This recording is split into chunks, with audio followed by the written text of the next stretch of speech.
I'm really pleased to introduce Diana Copperwhite to you all. Diana is a member of the RHA and she's an Irish painter. She's represented by the Kevin Kavanagh Gallery in Dublin and also by the Thomas Jekyll Gallery in New York. She exhibits widely in Ireland and internationally. Most recently, she's exhibited with Kevin Kavanagh and in New York, a series of works on paper during lockdown. So those were both online exhibitions. Her painting practice has recently been complemented by an interest in printmaking. So going as far back to, I think around 2010 or 2011, Sharon came into the studio here, and as part of our visiting artist program, she worked with master printer Sharon Lee, and she made a series of 3 lithographs. Since then, she came back and worked with Robert Russell. She made a photopolymer etching. And then she also has made prints with Mick Timmins in independent editions and also in Limerick with parallel editions. So she's got quite a broad range of printmaking experience over the last decade. Last year was Diana's first foray into etching. So I worked with Diana. She was invited by the Behaviour and Attitudes company. They do an annual commission with the studio. So she made 3 prints for their collaboration with Graphic Studio. So Diana's going to talk to us today about her work and its starting point and inspiration. I guess I'm particularly interested in hearing about her experiences with printmaking and how that influences or affects her painting practice when she goes back to the studio. So first of all, I'm going to show you a short video. It's about 5 minutes. So again, it's about this collaboration that we did last year with Behaviour and Attitudes. For the last few years, they've been making a video that documents the process and the work that we made.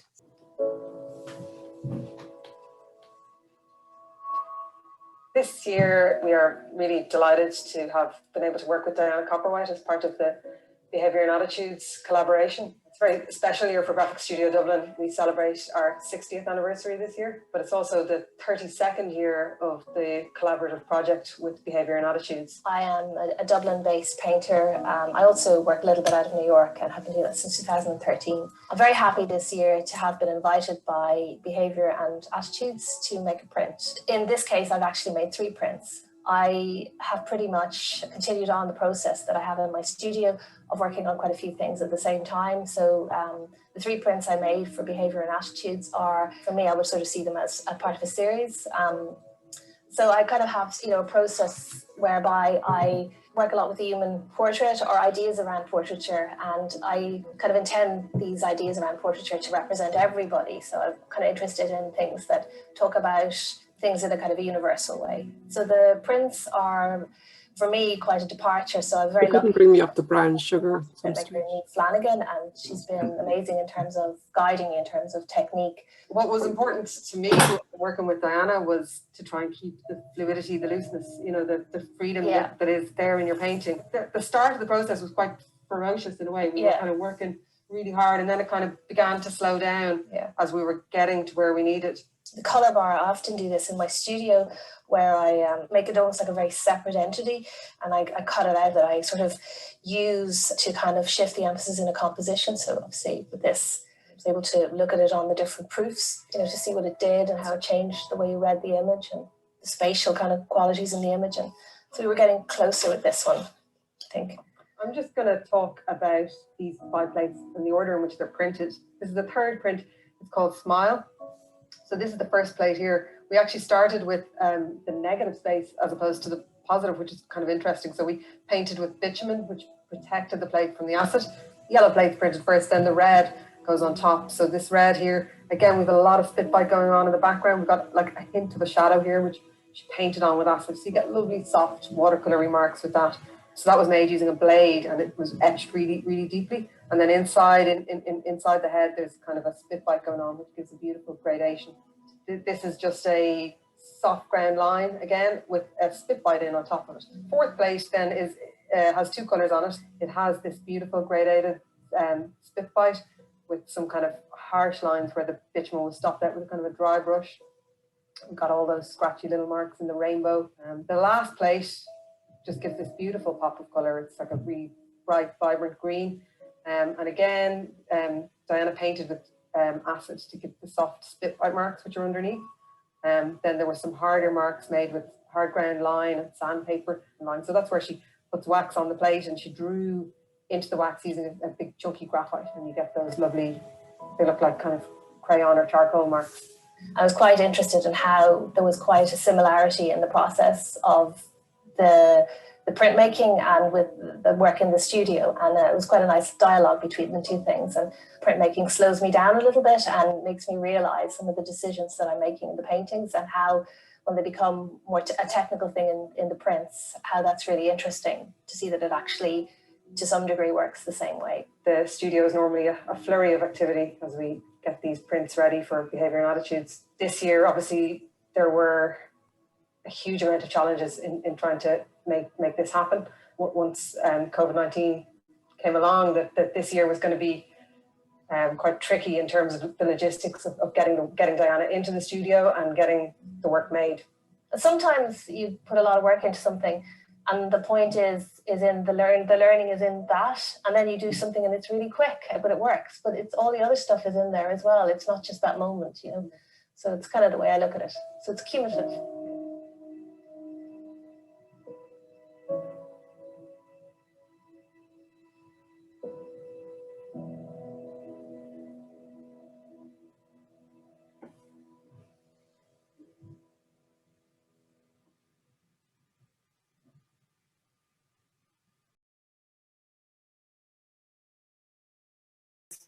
So I have a lot of different interests. I basically paint kind of spaces and people within spaces, and I often have this dynamic where I go from a completely blank space, a completely black canvas, which you can see through running through some of these images, to a kind of an array of compositional devices that use a lot of color. And this kind of is very important for me, because I'm quite interested in light and how light works. And I think it's really fascinating, when the light disappears at night, you have a completely dark sky, black sky. And for me, that's almost like a punctuation point within painting as well, that once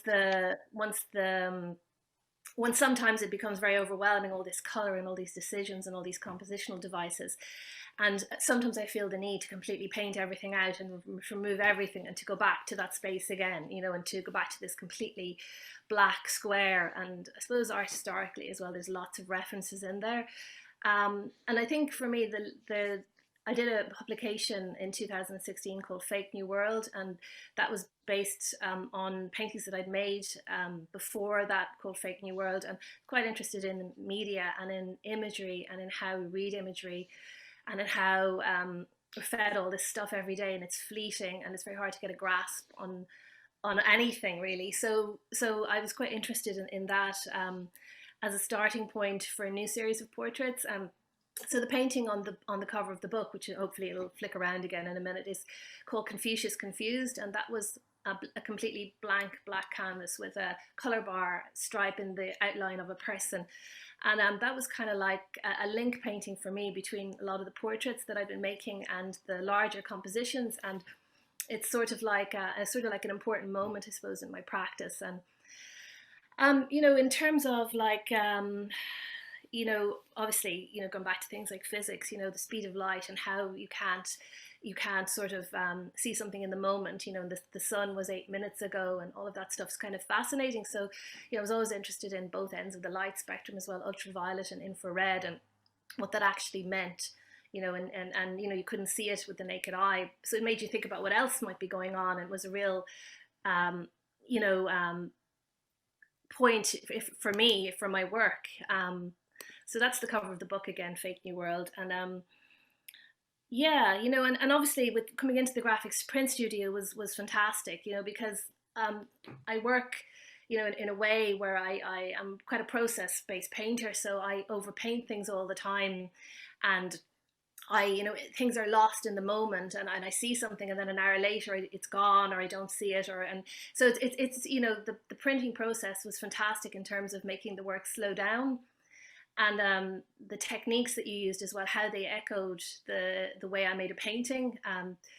It was really, really interesting. And it's really interesting to watch somebody else as well, work with suggest these different techniques, like the spit bite, the hard ground, you know, the drawing on soft ground, and all of these things that make fantastic kind of imagery, and how I was able to kind of like harness my own mark making gesture and momentum within my work, and to actually get that to work, you know. So Diana, you know, yeah, Diana, can I interrupt you there and ask you, like when you're, the fact that it slows you down, you know, the printmaking slows you down, do you find that a bonus, or does it frustrate no, you? I think that's a real bonus, because you know, I go back to my studio at night then, and I'm working on my own work within the studio, and that work within the studio, you know, is going on at its own rate and its own momentum, and it does kind of like I draw a lot as well, you know, and within my practice, and I make wall prints, which are these things which are flying by really quickly here, um, and the combination of everything, even the wall prints, you know, that's another process again. And drawing is far more like drawing feels like writing to me or something, you know, where it feels like it's coming from a different part of my brain, and I think all those activities are really necessary to kind of ground my practice. So I do all of them at different points, but print doesn't frustrate me. It's really intriguing, actually, the results that you can get and what you can do with printmaking. And I also like the repetitive nature of it, that you can addition it, you know. Yeah, No, the slowing down is a really, really good thing. yeah. Yeah. So, I mean, anybody is free to ask questions if you want, you know, because obviously, I'm kind of like, you know, obviously art history is also something, you know, I'm very interested in looking at moments in art history and in painting history and culture, and they've all had a big influence on my work, you know,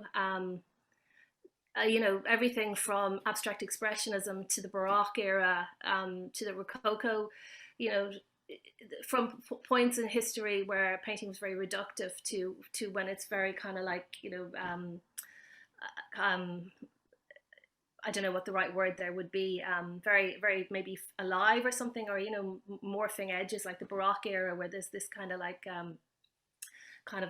emotional kind of form within the practice. So there's a lot of different things that interest me. Obviously, the color bars are as well. I mean, if I can just hopefully just flick back onto one of these for a minute, you can see it a bit better.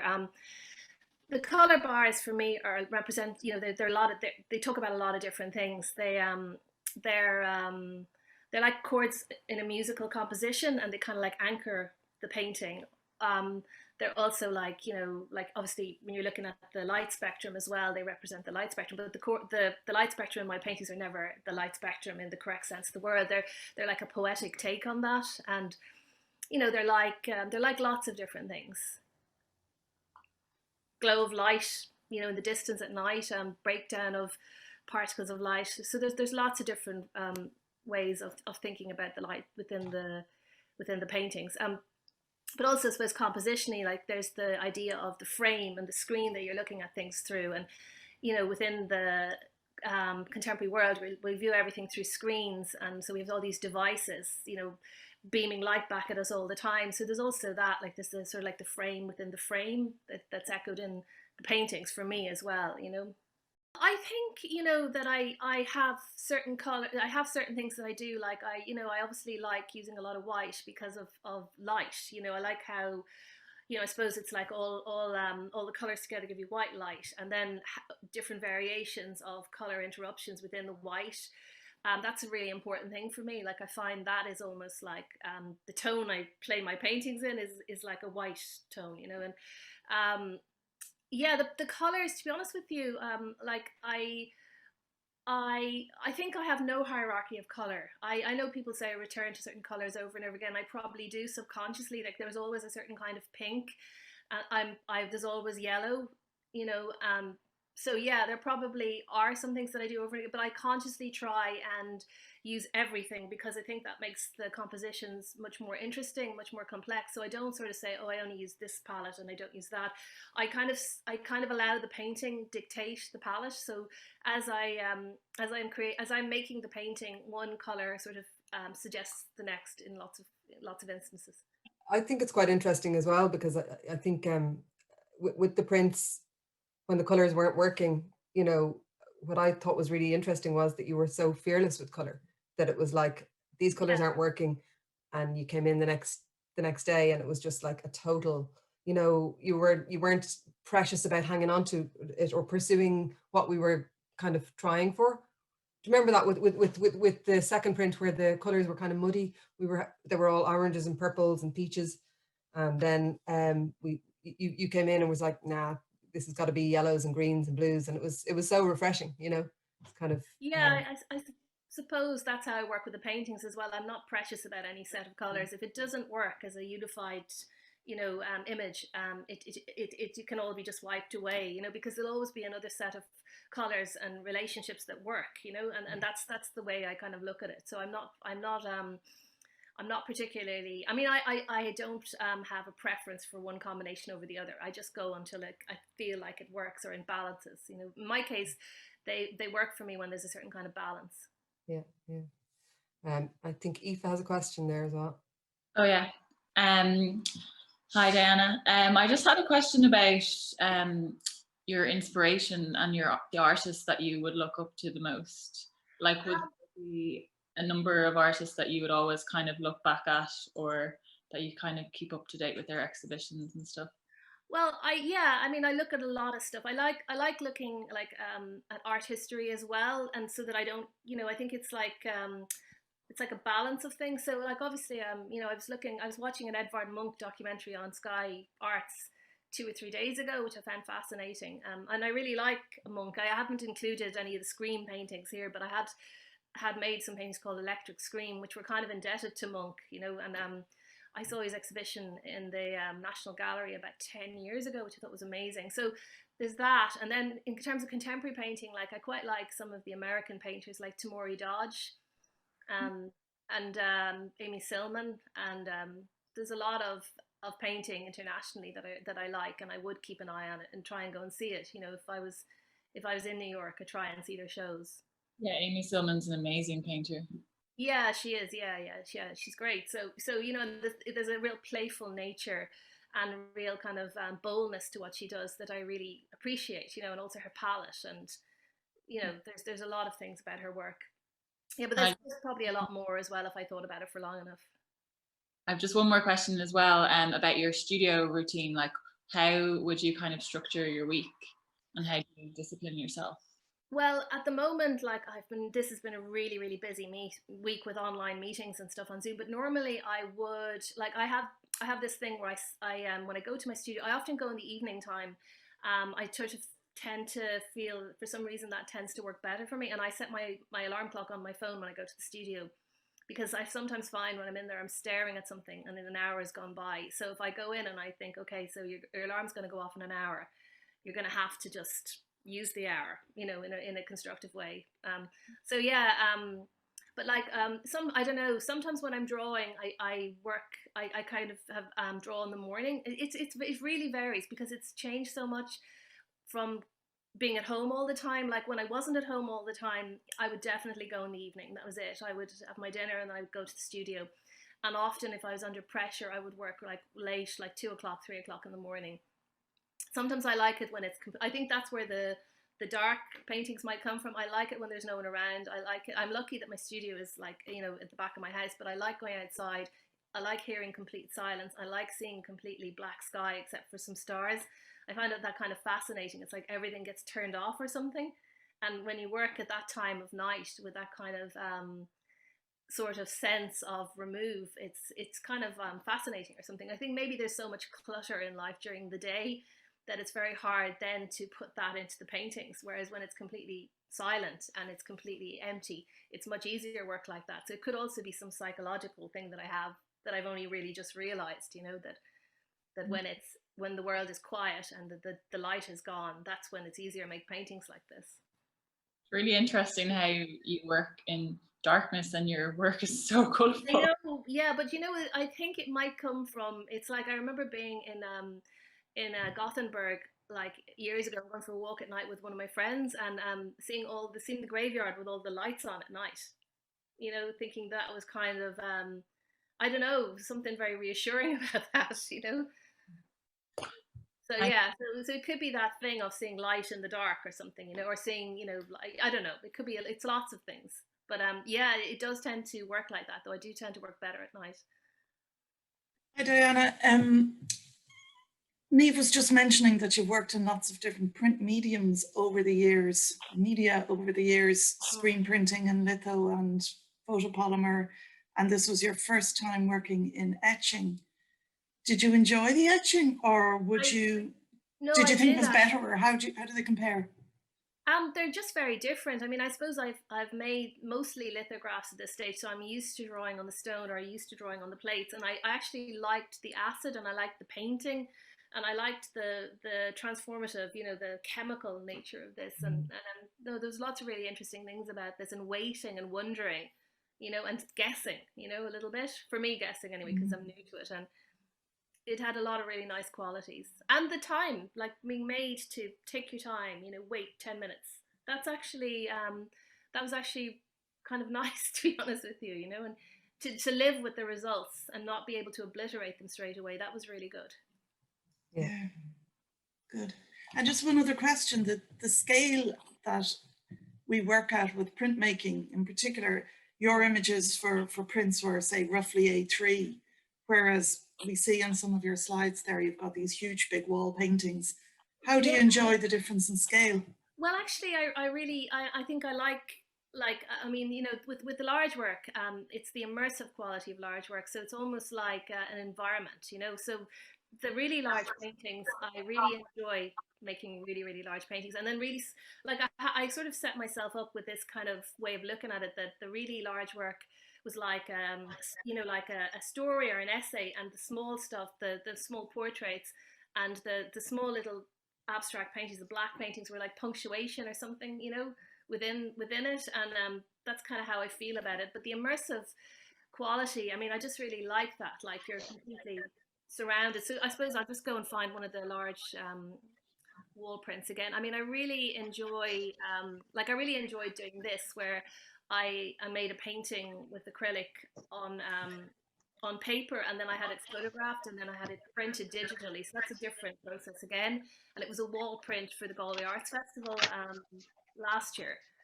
Sorry, 2 years ago now. At this stage, 2021, and then that was another form of kind of printmaking for me. Where the image can be reproduced over and over again. So that's obviously very large. That's like, I think it's like 20 something feet long by 14 feet high, and then there's these small prints, but they all carry something of the same idea, in them. So I think small is really small and really large together. They kind of talk to each other really well, and they make. It's funny, if you have an enormous wall print or a painting, and with which you can see in this list of slides, that exhibition. I had a tiny painting on another wall. The wall was painted blue, and the painting was an old portrait from about 15 years ago, and it was like 20 centimeters by 20 centimeters. But you really looked at it because the wall print was so large, and you saw some similar qualities, and they talked to each other. But one was enormous and one was tiny. So I think it's a very for me, the mid-size work is the most difficult. The very large and the very small, I kind of get a lot out of both ends of the spectrum. So like during lockdown, I've obviously been drawing. So these are actually acrylic on Fabriano, and I made a lot of these during lockdown. I think there's maybe one or two more here. Yeah, there's another one here. So again, this is acrylic and watercolor. And again, it carries a lot of the similar properties, and as opposed to like the painting. So that's a really, really large painting called Scanner Darkly from about 5 years ago. And that's the prints again. And then there's a print that was the first series of prints that I made with the Graphic Print Studio. So this one's called The Theatre. So again, I return to the same themes over and over again. And this is like the lens, the optical nature of looking, and the screen, and the roll blends. I was a big fan of roll blends for a long time. In painting, I literally go out with a very open mind, and I think I kind of know sometimes, sort of what I'm going to do, but you would believe the amount of times I've changed a portrait into an abstract painting, or I've changed something else into a portrait, or I've put people in something where they weren't there initially in the composition. So I allow the process kind of dictate to some degree, but I also I think what I try to do is make sure that I'm interested in what I'm doing, like finding a way into my work so that I sustain my own interest, because I think the worst thing you can be while you're painting is bored. So I suppose I start with quite thin layers of paint, and there's a lot of erasure and addition and subtraction, and I allow myself to do that. And like Niamh said about the way I was with the print, I'm the same with painting. I don't get overly precious about any one aspect of the composition. I allow it to keep going until I feel like it has an equilibrium. So for me, that equilibrium is when I feel like it works. So, I have a quick question for you, Diana. Like a lot of the time you talk about kind of going too far with the work sometimes, that like you get past a point and it becomes overworked or destroyed, or, you know, that you know, you're very careful to slow down at a certain point when you know it's kind of nearly there. yeah, And you were definitely like that with the prints as well. But I have a slightly nosy question. It's just about, you know, what happens to the ones that don't work? I'm just wondering, do they become something else? Do you start them again? Do you keep them as a cautionary tale, or do you, you know? I keep them, some of them, and sometimes I can't keep all of them because it's too much of a reminder of failure. Yeah.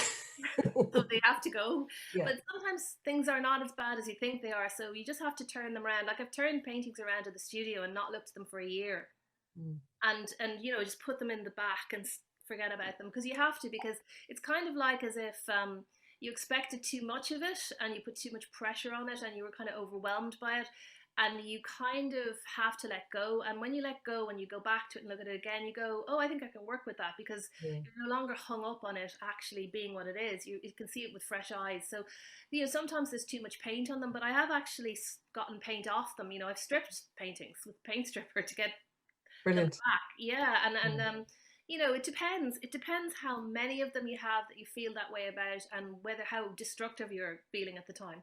Yeah. No. Cool. Good to know. Yeah. I'm always interested in the, you know, the ones that get away. There's another question here. I don't know who it's from. Let me see. Sorry. Leah Arnoux. Yeah. That's it.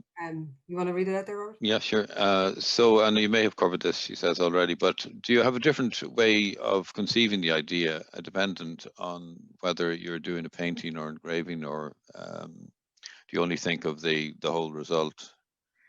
I kind of like for the portraits, I you know, for the portraits, I always have an idea. Like they're often of like people I know, and then there are people that I'm really curious about within society, but I never make it obvious who they are, you know. So I kind of so I suppose I'm in a different headspace when I've decided it's a portrait, and when it's the actual sort of maybe more spatial, abstract spatial paintings, I have drawings. Like I do make drawings, and I do have photographs that I work from, and I try and root them in some sense of a kind of a reality. But equally, just as quickly, I would discard all those images if it wasn't working and find something else. And sometimes when you do that, it's like a kind of a mental collage, you know, where you have all these different sources and you're willing to add to that collage if it's not going your way. You did say too, Diana, when you were working on your 3 prints in the studio, that each one relates to a particular person. It does, yeah, it did, and it definitely did. And I just, you know, they were, like I was saying, you know, when I was saying that to Niamh, just they were just people I was curious about, you know, and but it's not really all about them in the end, you know. It's more like the idea of people and of trying to portray something about people when, you know, you project ideas onto people, but you don't really know anything about them, you know. So it's more about that than anything else. And I suppose when I'm looking at portraits as well, I'm thinking of, like, you know, like nervousness and molecules and all of that stuff, and morphing identities and ideas about how you think about people, and they're all maybe more the reasons why I paint portraits than it being that person. Because if I said who it was, then people would go straight away to that space, you know. But yeah, they're often of people, like they're often of scientists and inventors and people like that, you know, actors, people who pretend to be somebody else, all that kind of stuff, you know. I love Velázquez as well. I forgot to mention that. You know, Velázquez is one of my favorite painters, you know. the dresses are incredible when you're standing in front of them, and you know, looking at them. They're like abstract paintings, so it's like the dresses wore the girls, you know, and they're kind of amazing. They're still there as a very early Baroque representation of pattern, being almost more important than the person in the pattern, you know. Yeah. Can I ask? I think there's a lovely thing about the big scale. I was wondering if you looked at Rubens. Yeah. I mean, I like Rubens more now than I did. I think when I was a student, I had this thing about Rubens being too kind of like, I don't know, I didn't believe in him as much, you know, and I was always a real fan of Velasquez and Rembrandt were the two painters that I was really, you know, like enthralled by. And I remember going into the Prado for the first time and like being in awe of like Velasquez, all of his work, you know, because the painting we have in the National Gallery here is a very early one and it's quite still. Whereas when you see the works in the Prado, they're quite gestural. Like you can see the brush marks on the dresses and the faces, and you know. So I was always a big fan of Velasquez and Rubens. Rubens' self portraits are amazing. You know? Not so much Rubens. Sorry, Rembrandt's self portraits. But I'm coming around to different painters, like, you know. Now in a way that maybe I didn't, you know, years ago. I'm always looking. I'm always surprised, you know. I mean, I saw the Mondrian show. I was very lucky that I got in to see it before it was closed, and I was really kind of felt the momentum within Mondrian's work. And I know it ends up in this very static, you know, modernist grid space, but the journey to get there is quite amazing to look at in the show, and the fluidity of his early works. Like he, you know, really really amazing painter. Very loose painter as well, which you wouldn't think, you know, but he was, you know. Camilla has a question for you. Have you any plans for the future development of your practice? Well, I'm starting work again. Like I got some stretches from Artel in Holland, and so I've been kind of making sure that I can get supplies. I was just worried about Brexit and stuff, you know. So I've started again, and I have got some shows, hopefully, you know, coming up in the next couple of years, and I'm just going to continue, you know. And you have a couple of prints to make with us. Fingers crossed. I do. Yeah. We need to figure out scale. You know, they might be medium sized, unfortunately. But that's okay, don't worry. If they're big for prints, they're kind of medium sized for paintings. But anyway, we'll work them out. Looking forward to it. One more question here from Carolina Paulak. Do you ever work on easels? Have you ever worked for another artist? I've never actually worked for another artist, and I do sometimes work on easels, but I kind of like to see the white wall behind them so that every decision is like, you know, is important, you know. I often paint the walls around my paintings white again because the paint gets all over the place. And if you look at a painting on a paint spattered wall and you look at it on a white wall, like they're very different, you know. So it's quite, I find easels a little bit difficult, you know. I need to be able to see the white space. Music, Diana, do you ever do you play music while you work? Because looking at your work, it feels like it's full of music. I do. All sorts of music. Yeah, I do. Yeah. Initially, when I was a student, I had to separate them. They were like two very different experiences. I find music very overwhelming in a very good way, like, and I'm very interested in it. And yeah, I mean, I've been listening to Max Richter's Sleep Cycle. Oh yeah. Yeah, it's great. Yeah. And I listened to a lot of Max Richter actually. And then I would listen to the radio, just randomly accept what comes on sometimes. Listen to lyric, listen to like retro stuff, then like My Bloody Valentine and lots of stuff. Like I go from, you know, like, you know, contemporary music to contemporary classical. I do really love classical music though. I love listening for the structure within music. I find that really, it's just really fascinating, you know.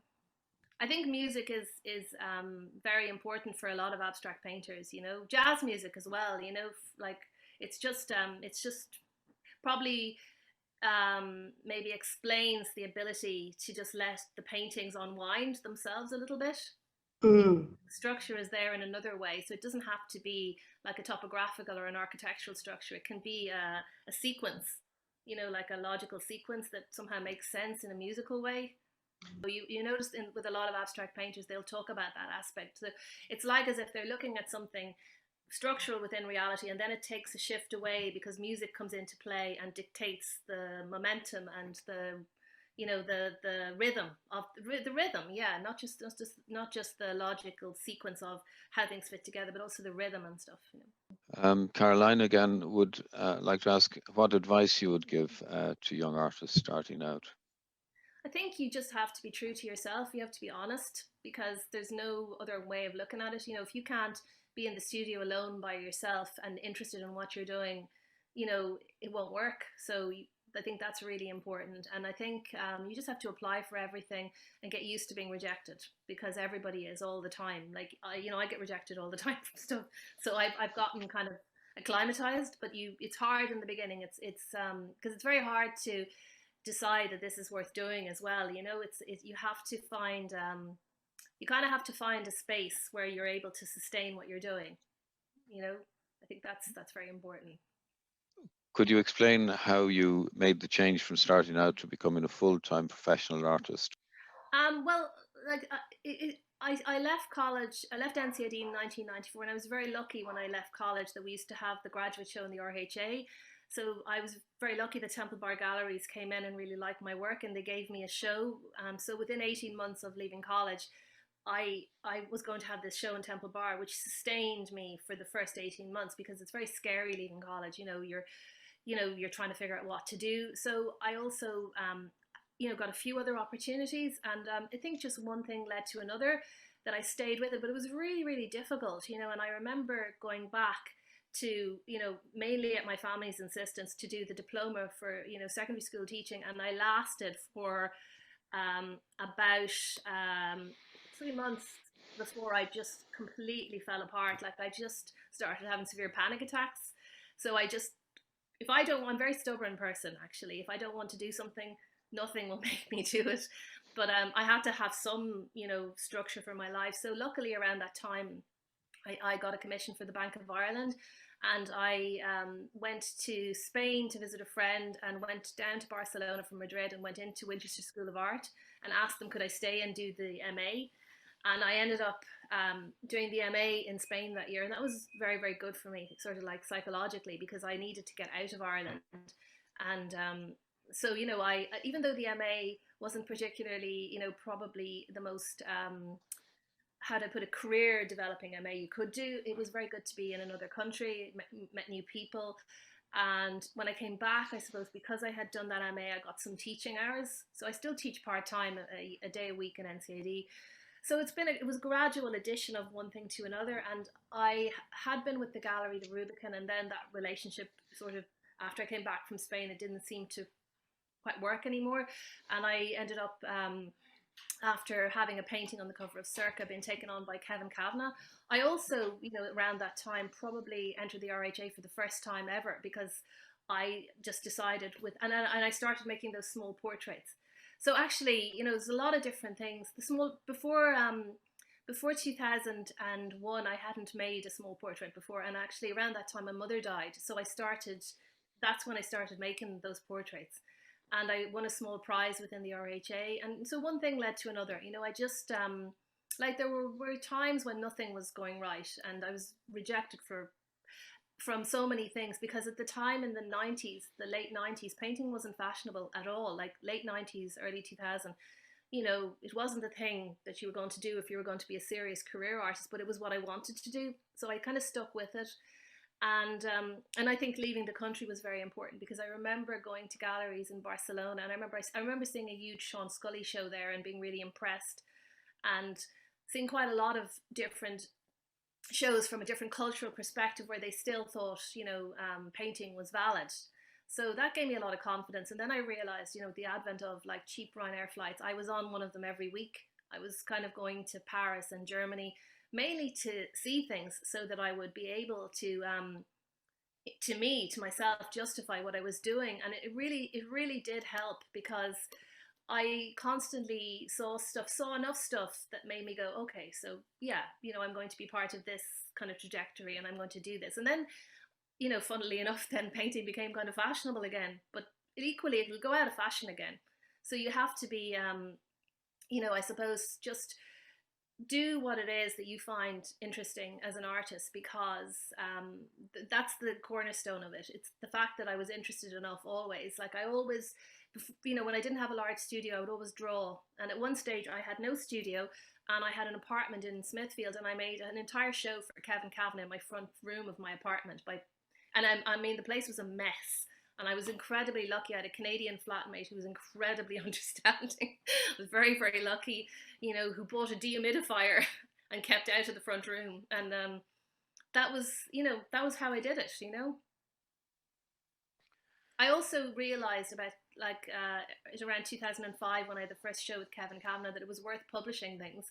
So I kind of thought, okay, so if you have publications, you can always give them to people, and when you're not around, they can think about what you do, and they can contextualize you because the essay will be there without you being there, you know. And I realized at that point that was a good idea. So, you know, I think I'm on my, I don't know, I won the AIB prize as well in 2008, I think, and I was very lucky. That was a huge difference because that gave me the funds to produce the first large book.